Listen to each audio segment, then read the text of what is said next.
Have you ever wished for an e-bike that's easy to handle but still packs enough of a punch? Meet the Euphree Solar Sparrow. It's lighter than you'd expect. It weighs in at just over 60 pounds, and removing the battery, that brings the weight down to 54 pounds. But the relatively lower weight isn't the only thing that sets this bike apart. You have a Gates carbon belt drive. The display has some cool customization. Curious? Stick around because in this full review, first I'll walk you through all the components, tell you everything you need to know, including some insider details. Yes, we'll talk about this unique suspension. Then I'll take you along for a ride and we'll talk about how the bike performs, both on throttle alone and while pedaling. And then finally, I'll give you the pros and cons of the Solar Sparrow. But first, let's take a closer look.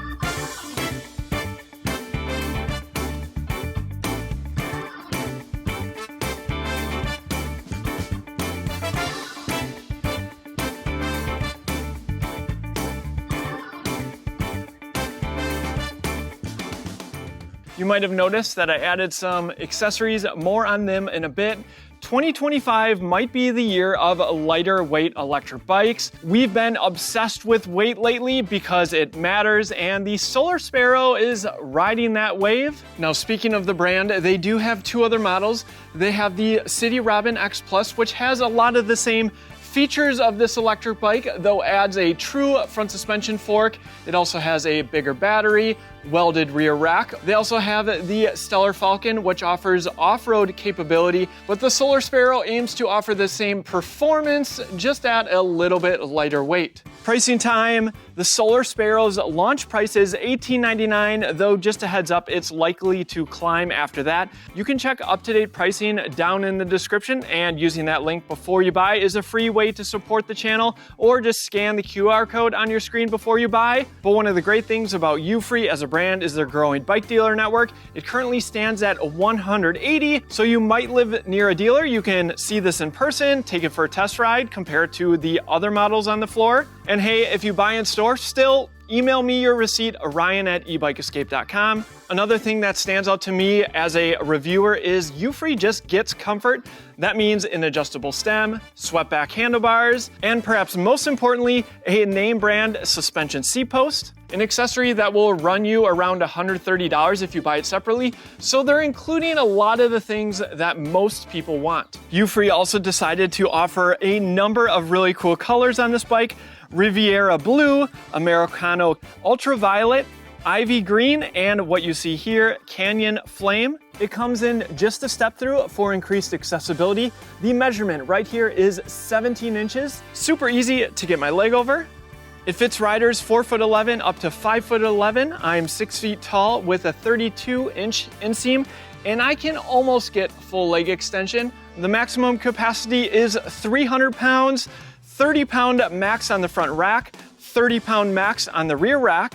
And just a note, you can cut down on the weight a little bit by removing the rear rack as well as the metal fenders. Next, let's dive into all the components. For stopping power, we have Tektro hydraulic disc brakes. Those are paired with 180 millimeter rotors, front and rear. The tires come from Kenda. They're 26 by 2.4 inches wide, street tread with reflective sidewall. Front and rear fenders come included. The front wheel attaches with a through axle. Then we have the Unishock or the monoshock. It helps take the edge off while not adding the full weight of a larger travel front suspension fork. It offers 30 millimeters of travel. This is what you can expect.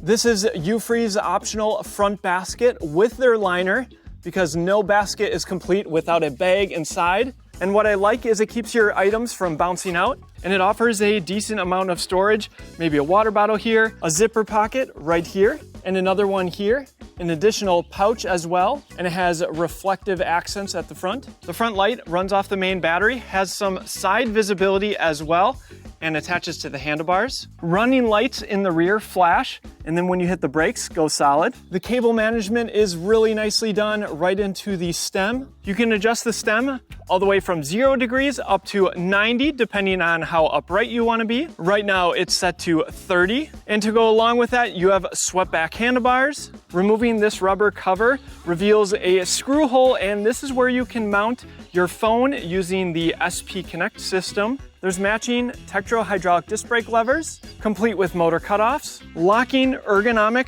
rubber grips, a left-hand thumb throttle, and a nice bell. The display is left mounted with the controls built into the display. Underneath is a USB-C port for charging your device. Power button in the center. On the left we have pedal assist, Eco, Tour, Sport, and Turbo. And if you're in Eco and you go down, that will turn pedal assist off. But then if you hit down again, you'll be in walk mode.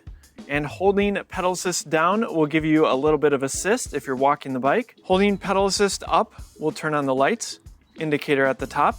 Speed front and center. On the right, battery percentage and a bar. In the bottom, odometer, trip distance, and average speed.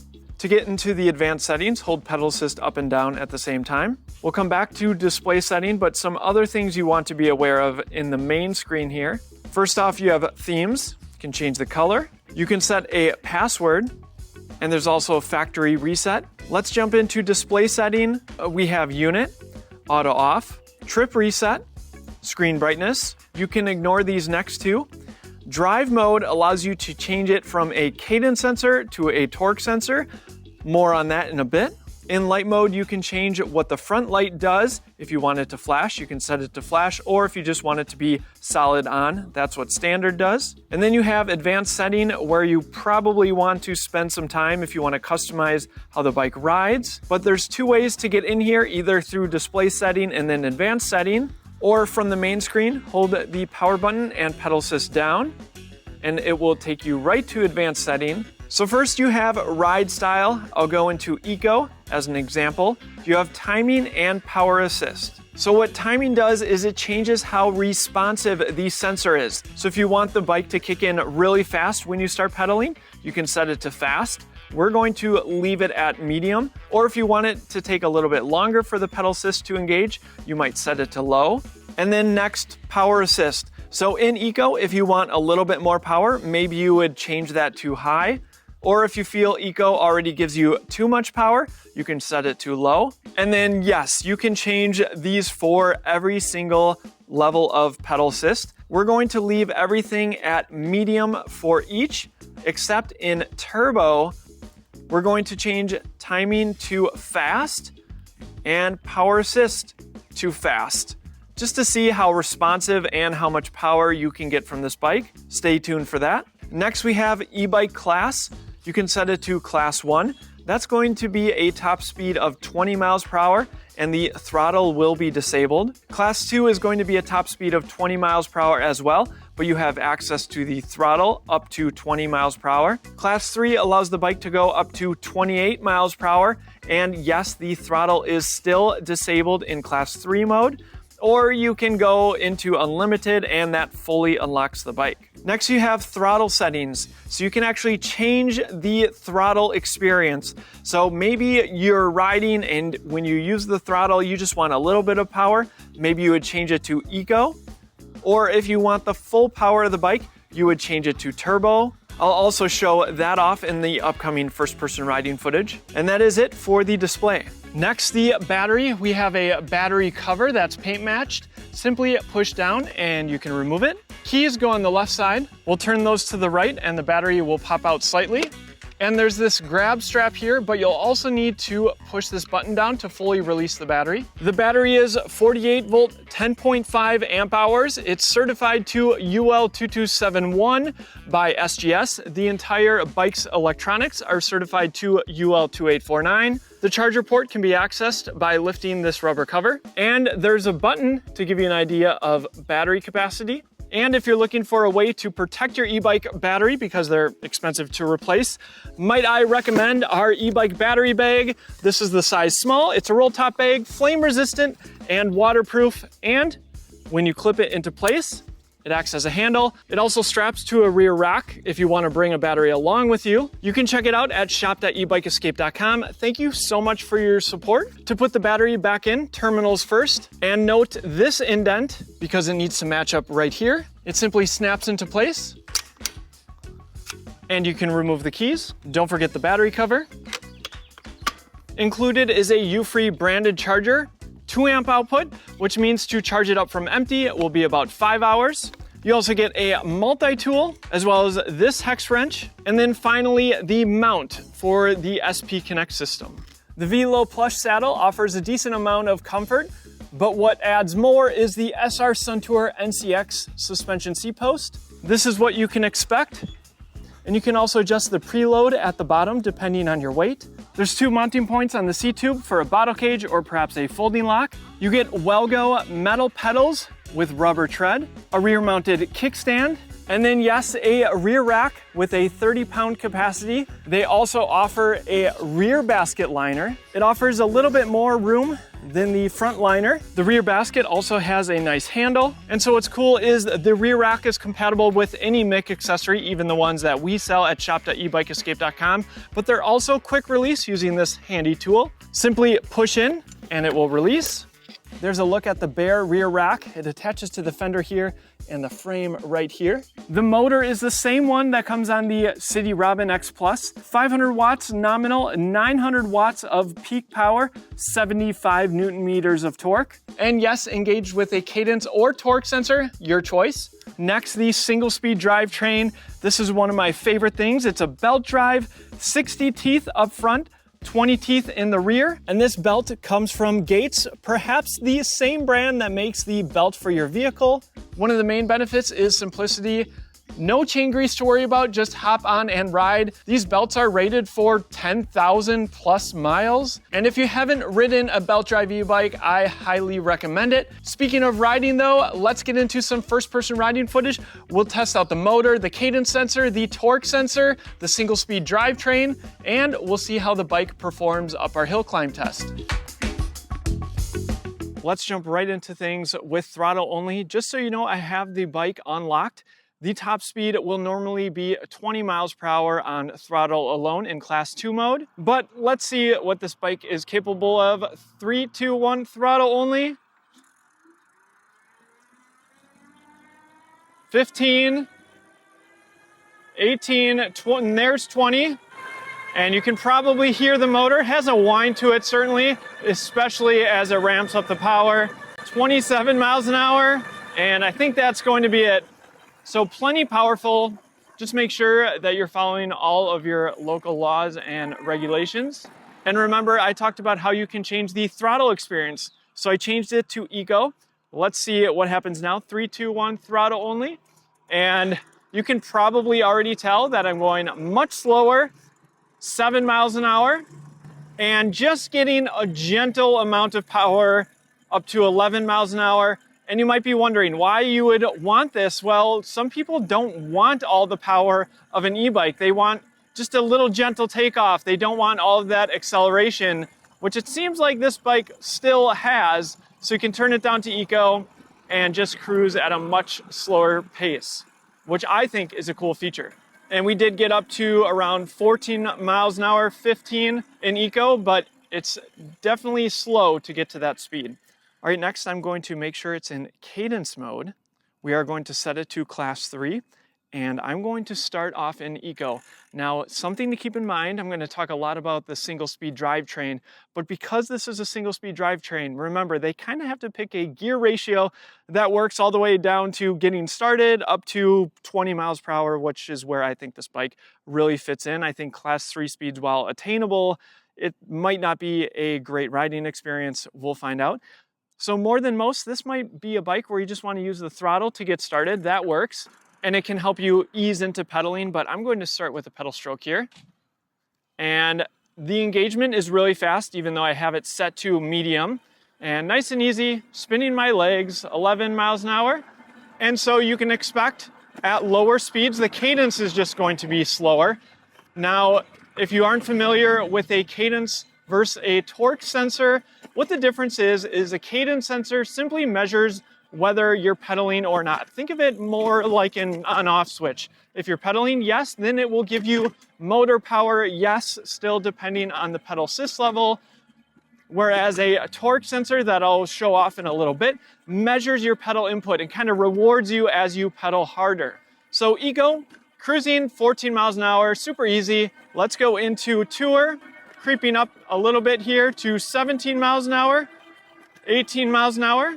And continuing to pedal, we are going to get more power from the motor, up to 20 miles per hour.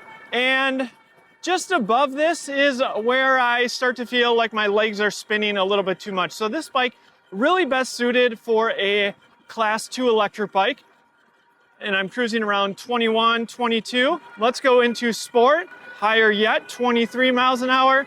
Just so you have an idea of the cadence. So going 22, 23 miles an hour. And while I still can provide pedal power myself, it's just a little bit tricky. And this is not what I'd want to do for a long period of time. There's 24 miles an hour. All right, next turbo. And remember, I changed the timing and power assist to high on turbo only. So let's see how this feels. And yeah, it really kind of takes off. I could feel its engagement. It went from 0 to full power very fast. And we're already at 24 miles an hour, 25. All right, at this point, I'm just spinning my legs for looks, keeping the cadence sensor engaged, and still hitting 27 miles an hour, I saw. So likely a bike you want to stick under 20. Next, I have it set to the torque sensor. We're going to start off in Eco. Here we go. Feel that sensor engage. Very slow start to get pedaling. Slower cadence again at slower speeds. And nice and easy, cruising at 11 miles an hour. And I'll give you a sense of the cadence at these slower speeds as well. So this is 11 miles an hour. And if I put in a little bit more power, I'll get more power from the motor. Probably just a little bit more though in Eco. There's 12 miles an hour, 13. Let's go into Tour. We'll do a nice gentle cadence. This is kind of the sweet spot for me with this bike. Right around 15 miles an hour feels really good with the gearing and a little bit more power from my legs. If I rode for a long time in Tour, I could certainly feel it in my legs, but not overly exerting myself. And we got up to 16 miles an hour. So I really like Eco and Tour. Jumping into sport here, cruising speed around 15 miles an hour, 16. And I can tell that I'm just getting slightly more power from that motor as we get closer to 20 miles per hour. So you certainly need to work for the top speed, at least in sport. Let's see if I can hit 20. There we go. Next, turbo. Much more easy to cruise around 18, 19 miles an hour. And then a little bit more power, working my legs a little bit here. So you can tell this is the torque sensor because I have to put in a lot more effort to get to class 3 speeds above 20. All right, let's see if we can get to 26. All right, spinning my legs really fast. Right around 25 is gonna be the max speed, at least for me, with the torque sensor. Let's test out these hydraulic disc brakes at this fire hydrant here. I'm very familiar with these brakes. Tektro are among my favorite, at least on the budget price electric bikes. Capable stopping power.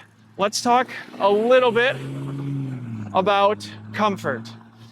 So remember that front suspension, just taking a little bit of the edge off. I wouldn't say you can feel it a ton, but I know if it was just a rigid front fork, I certainly would feel the bumps more.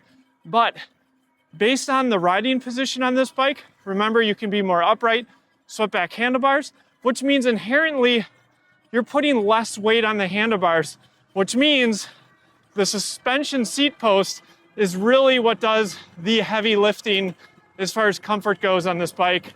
And it certainly provides a lot of comfort. I talk to a lot of people that are looking at e-bikes, and I always recommend a suspension seat post because it just adds so much comfort. And it's really nice that Euphree just includes it on their models. The seat's about average, so if you wanted even more comfort, you could swap out the seat to something that you prefer. With that, let's get into our hill climb test and see how this bike performs. Welcome to the hill climb test. This is the hill that I test out all the electric bikes that I review on the channel. And I did change the throttle experience to match up with turbo, so we're getting full power. And we will see what the minimum speed is on this 500 watt nominal, 900 watt peak motor. Keep in mind, I am a lighter weight rider. Down to 20, 19, 16, there's 15, 14, and it looks like 14 miles per hour is going to be the minimum speed for a bike that advertises that it's 500 watts of nominal power. I think that's pretty good, but there is something to keep in mind with a single speed if you're climbing hills. So I'll go back down the hill and talk about the experience while pedaling. We are going to leave it in torque sensor, though we might need to switch to cadence sensor.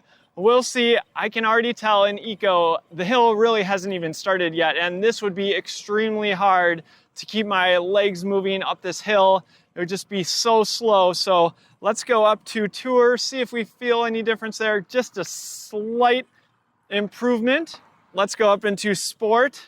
A little bit more relief there. I could probably do this. It's certainly a slow cadence, but if you wanted to conserve the battery, you could. Let's go into turbo. All right, there we go. Even better. That's actually not too bad. Going up at 9 miles an hour, as long as you can keep your legs spinning, you'll get enough power to climb a hill. So it just kind of depends how much effort you want to put in. So one of the great things though is you always have the throttle, so you can just hit the throttle and then pedal alongside and still provide some human power. So that's one option. It's a great feature to have on a single speed bike. But another option is the cadence sensor. Let's see how that feels. So I'm going to use a little throttle just to get started. There we go. And I'm just getting more power from the motor. Again, because the cadence sensor can sense that I'm pedaling, it doesn't have to read how hard I'm pedaling to match it, and cruising very easily at 12 or 13 miles an hour. Now, you can't quickly swap between these sensors, but if you use the cadence sensor, I don't think you really need to worry as much about using the throttle if you don't want to use it, of course. So it kind of depends the riding experience that you want, and one of the nice things is you have the choice with this bike. But what are some of the other considerations of the Solar Sparrow? Let's get into some third-person riding footage, and I'll give you the pros and cons. Euphree has always sought out to focus on features that the average person who buys an e-bike wants, and before the Solar Sparrow, there was a gap of having something lightweight, or at least lighter weight. I'm not going to pretend that this is some crazy lightweight e-bike, but at 60 pounds, it's going to be 8 to 10 pounds lighter than something with, say, a bigger battery or front suspension fork. And if you want to cut off even more weight, you can remove the fenders and the rear rack on the Solar Sparrow. And while 10 pounds might not sound like a lot of weight, it might just be the difference between feeling unsteady while hopping on to feeling confident while getting started, and also importantly, being able to lift it onto, say, a bike rack. At $18.99, I think it's competitively priced, and I think fairly priced, especially when you take into account their dealer network. Dealers need to make money after all, and for those who buy online, keep in mind that Euphoree's support is also US based. While some of the competing e-bikes in this class have foregone suspension completely, I'm glad to see that Euphree included the monoshock. Not only does it help the bike stand out, but let's be real, most people want more, not less features, especially when it comes to comfort. Paired with the quality suspension seat post, adjustable stem, and swept-back handlebars, the ride quality felt great. The Euphree display allows for some nice customization, and being able to swap between a cadence or a torque sensor takes out the decision of trying to guess what you'd prefer. The Tektro hydraulic disc brakes perform well, and overall the bike looks really nice. They've got some cool colors on this bike that we haven't seen before from Euphree. Their signature internal cable routing and flashing modes for both lights is a nice bonus. Euphree also has stepped up their accessory game with the liners, but this bike is also compatible with a cafe wheel lock. Further differentiating this bike is the Gates belt drive. Now, yes, it is a single speed, but for those who plan to stick to speeds under 20 miles per hour, it is perfect with keeping a few things in mind. The gearing, with it being a single speed, just means you inevitably have a slower rotation on those pedals to get started. On the flip side, there's just less to worry about, less maintenance, no gears to shift, less trips to a mechanic to make sure your bike is shifting properly. As a side note, I can't tell you how many people have told me that they just never shift gears on their e-bike, so why not just have a single speed? Many will appreciate that simplicity. Riding in sport and turbo with the torque sensor at 15 miles an hour plus or minus a few miles per hour felt best, and eco with the Cadence sensor felt great at around the same speeds. At 6 feet tall, I'm pushing the height range for this e-bike, at least when it comes to full leg extension, but shorter riders will feel right at home. Next, the 10 amp hour battery. Obviously, they're optimizing more for weight here than all-out range. Most riders should expect between 25 and 35 miles without any worrying about optimizing for range. Those who keep it in the lowest pedal assist levels, say with the torque sensor, and little throttle usage could see up to 50 miles. Speaking of the battery, I love that it's easy to remove due to it being top load. However, the cover plate is just another thing to deal with when removing the battery. I would have liked to see the cover and battery together for simplicity's sake. As you saw in the first person riding footage, these motors provide plenty of power for being a 500 watt motor, but they do have a certain whine to them at higher speeds. So if noise really matters to you, keep that in mind. Or if you're not sure, just go back to the first person riding footage and listen to the motor at higher speeds. If we've helped you with your purchase decision on a Euphree e-bike, please check out the links down in the description. Using that link or scanning the QR code on your screen before you make your purchase is a free and easy way to support the channel. Thank you so much for your support. Or if you buy at a bike store, email me your receipt, ryan@ebikeescape.com. It's always nice to see a trusted brand that we recommend launch a new model. And Euphree had their work cut out for them on how to differentiate this from the Euphree City Robin X Plus. What's great is now riders just have more choice. If you're new to e-bikes or just don't think you can handle some of the heavier e-bikes, the Solar Sparrow is worth considering for its unique feature set. Thank you so much for watching until the end, and I will see you in the next one.